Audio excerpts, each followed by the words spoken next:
Look at all these Ronda Rousey fans. It doesn't They make left sense. at the same time. She was murdered. She was murdered.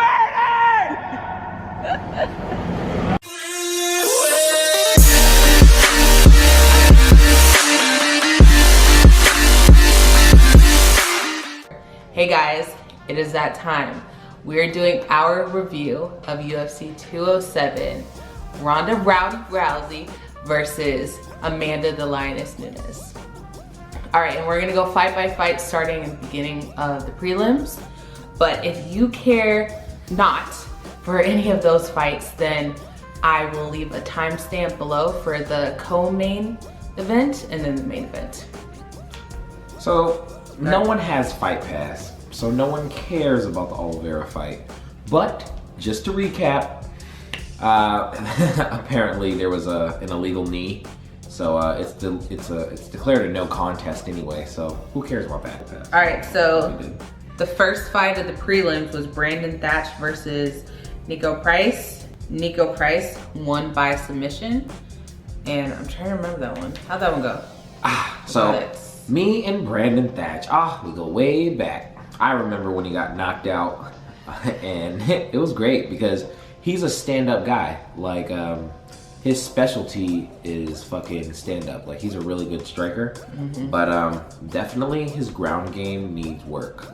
I'm not saying that his ground game is bad, but definitely he does not have a top-level ground game, and this shows because as soon as Niko Price took him down, Niko just got in position to do whatever he wanted, and he just ended choking him out. Like, that's just what happened. Okay, second prelim fight was Pyle versus Garcia, and Garcia won Garcia won by KO. I remember that one because it was like the cleanest knockout ever. It was a perfect shot by the camera. Like, honestly, like they were just right there to witness it, and he went down like a sack of potatoes. It was beautiful. It was textbook. But I think that they were matching each other in skill up until that point. Definitely not. That's not what I saw. Or was it even Garcia? Michael Pyle was definitely outclassing Alex Garcia. Yeah. Alex Garcia is built like a fucking Russian fucking bull. Like, he is fucking just fucking stocky as fuck. And you can even see the first thing he did, as soon as he fucking smashed his face in, hit him with one of these. Like, he's just fucking like all muscle. And you can see from the start of the fight, like all he wanted to do was just land that power shot, which fucking blast him in the fucking face. And it's crazy because he actually ended up doing it. All right, next fight is Carlos Jr. versus Vettori. Oh my the Italian. God. So that was the first boring fight of the fucking night. This one, it all started when Antonio, the cheapskate, low down, dirty snake, Carlos Jr. fucking pokes the fucking Vettori guy in his fucking eye. So he's like, oh yeah, and he just literally just like, boop. The thing that sucks about that is that the fight still goes on, but you're a little less good. Like, it weakens you a little bit. So yeah, definitely. It takes a long time to recover for that. And the person can get away with it. Like, well, the thing about it is you get a warning. If it happens again, then you get a whole point taken away. And this also was kind of controversial because it was the first one that I was like, what? Because I thought, I felt like I was watching pretty well. I felt like it was obviously Vettori that won. But the thing Mark is gonna break it down because I didn't understand the scoring. It was obvious to me, but they give points to things that don't matter to me because what I care about personally is when they're standing up and they're boxing. Like, I don't really care about the whole like wrestling and jiu-jitsu aspect. It's just like not what I'm into. But I guess Vettori was lacking in that well, what it really was, like, the biggest thing is Antonio, the rattlesnake in the grass who cheats, Carlos Jr. He was Vettori got him back though. He was a better wrestler, and he took him down a lot of times, and that's going to get you a lot of points on the scorecards. But that's not what I was paying attention to. That's why it was obviously Vettori to me. Definitely Vettori fucking believes in eye for an eye. Because later in the fight, he fucking stabs his ass in the fucking eye. And on purpose. It was great. It's literally on purpose. So the next one is Johnny Hendricks versus an old black man. Magny, that's his name. Yeah, they had this picture of Johnny Hendricks on UFC.com. I don't know who that guy is. He doesn't look like that. Johnny Hendricks without a beard looks like a pedophile who works in HR. I said a pedophile that works at GameStop. This was the second. That was so controversial because I felt like Magny was on the ground the whole time. There was even a point, was it the third round or the second round, where Hendricks literally picked him up like a child and slammed him back down on the ground. But see, for me, I was seeing things like that. I'm paying attention to like the really big moments, the like oohs and ahs. And it seemed like, to me, that Magny was just on the ground getting his ass beat the whole time. So basically for this one, Hendricks was taking him down. Oh, his fucking takedown percentages were really high. Like he took him down like 88% of the time. But the thing about it was he wasn't putting black old man into dangerous positions. That's the thing. Black old man, when he was on the ground with Hendricks, he was putting him into pretty dangerous positions. He was getting them into some different types of chokes, and that's gonna give you more points because that one, it goes with ring control, aggression, and fucking just dangerous positions, like because it's all of that combined. If you're controlling the fight. Oh. The next fight is Smolka versus Borg. Okay, so how'd that one go? Oh, right, because Smolka was from Hawaii. I remember, because he walked in, you were like, he looks like a surfer dude. He looks like he doesn't care about nothing. But yeah. He definitely didn't care about winning.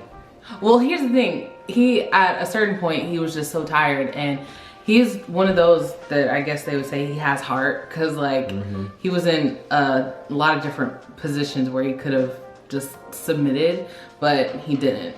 He just went on with it as long as he could because I mean, he has honor. Yeah, I mean, he was tough. And he was good at defending himself, and there were a lot of times when they were on the ground that I felt like they matched up, but only in the beginning of the first round, because after that he was getting his ass slammed. But anyway, go ahead. I mean, I really like this one. Borg definitely, he definitely earned that win. Their styles matched really well, and that's also a problem sometimes because it's hard for some fighters to fight a style that they fight. And I think that was the problem with Smolka. He fought the same style as Borg, but Borg just did it better.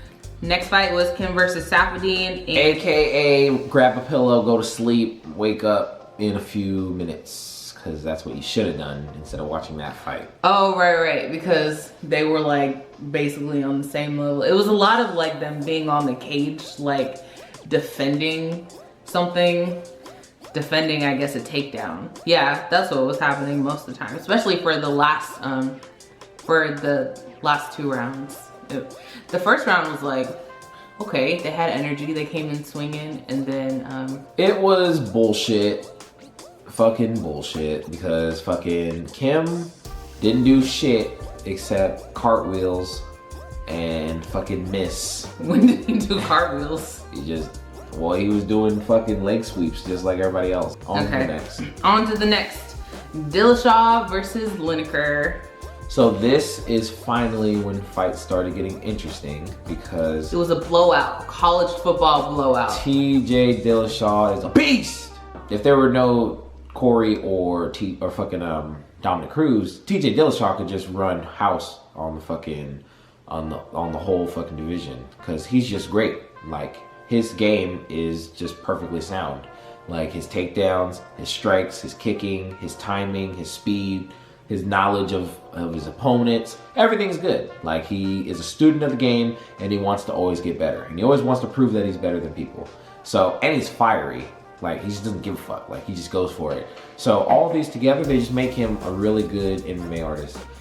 So that was an obvious win, not controversial or anything. But yeah, it definitely still had its excitement though, because Lineker is just a hard hitter. So just anytime that he connected, it slowed TJ Dillashaw down, and then he'd have to get back in his rhythm. He was like, oh, hey, I ain't fucking around trying to lose. Get knocked the fuck out. But on to my favorite motherfucking fight of the motherfucking night. All right, so it was Cruz versus Garbrandt. And this one was a title fight. So it's Dominic Cruz defending his title. The Bantamweight Championship. And there's a lot of drama behind this. They were shit talking like McGregor and Diaz a couple fights ago. So it was great. They're literally faster than TJ Dillashaw. Like, both of them are the fastest men in the world. That's just what they showed me.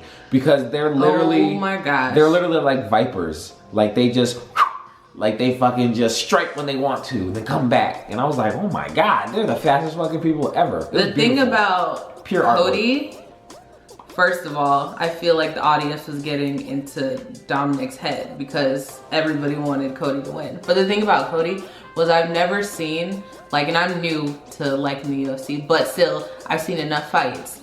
I've never seen somebody predict, like, the direction of punches like that.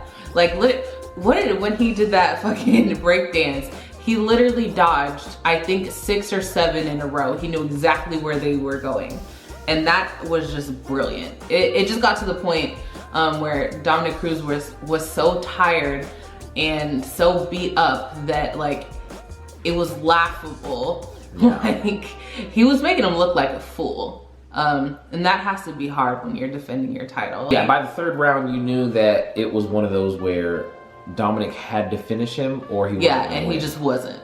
He barely touched him, it seemed like. He'd knock him out, and then, like, the ref went over like, huh? But as soon as he hit the deck, he was like, what? No, good, yeah, good. Yeah, but definitely, yeah, like, as soon as he hit that fluid in his brain and his fucking head was swishing, he was out. But then he was like, wait, I got heart. And he stood up. Like, that happened about 3 times, and that was amazing to see, because you don't ever see some shit like that. On to the main event of the night. I'm sure everybody's... Ronda Rousey got murdered. Okay, I'm sure everybody's seen memes and videos at this point, because literally this woman has been gone forever trying to get herself together since she lost against Holly Holm, and she lost her belt and all that. And so there's all this buildup. I've seen so many commercials of her, you know, fucking wiping off her makeup or taking off a dress, and suddenly she's a warrior princess again. And so it was kind of sad to see it happen the way it happened, but no matter what, it is what it is. It was the most foolish, disrespectful, unbecoming of a champion way that I've ever seen someone lose a fight ever. It was too quick. Fuck the quickness, because I've seen people get knocked out in 20 seconds. But it was with it was the utmost disrespectful, because she looked like she got outclassed. How do you get fucking blasted in the face? And even as an emergency, like, I ain't shit, but I would even think like, oh shit, let me fucking grab this motherfucker. The first thing you just, like, she gets blasted in the face, and then she's like, oh, well, hold on, let me protect my legacy. Let me stand up with her. I think I can do this. Boom, gets it again. Boom, boom, boom. And she's like, man, she was fucking gone. She wasn't thinking about nothing. She wasn't thinking about all you females out there that are looking to her for female empowerment. She wasn't thinking about all the ads and all the money that she's gonna be losing. She wasn't thinking about that motherfucking belt, for damn sure. She wasn't thinking about none of that. She was thinking about, fuck, I am about to be a fucking sleep. It's just the buildup. It just hurts so much. The fact that she was gone for so long, and the fact that when she came back, like full throttle, she's in all these ads that are exactly the same. They show how she lost, they show how disappointed she was, and they show how she's coming back better than ever. Her arms are huge. Her face is meaner than ever, and she gets her ass knocked out in less than a minute. It hurts. It hurts me. I don't even know what to do. You gotta earn everything.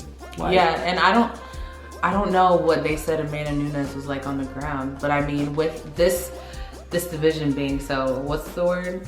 What'd you say it was? Competitive. I mean, there's gonna be somebody who's gonna take her belt. You gotta be good all around. If she's just good standing up, there's gonna be somebody that fucking gets her on the ground and we'll have a new person. It seems like the only way to keep the belt, because it's been passed around like a million times, is to be good all over all the time. And we have to find somebody who's gonna be that. But right now, Amanda Nunes is our champion. And I think she deserves to make the money that Ronda Rousey made, because she's in her position now.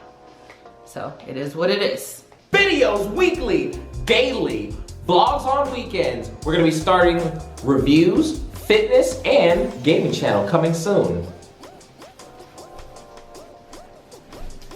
You hit me. No, I didn't. Show me.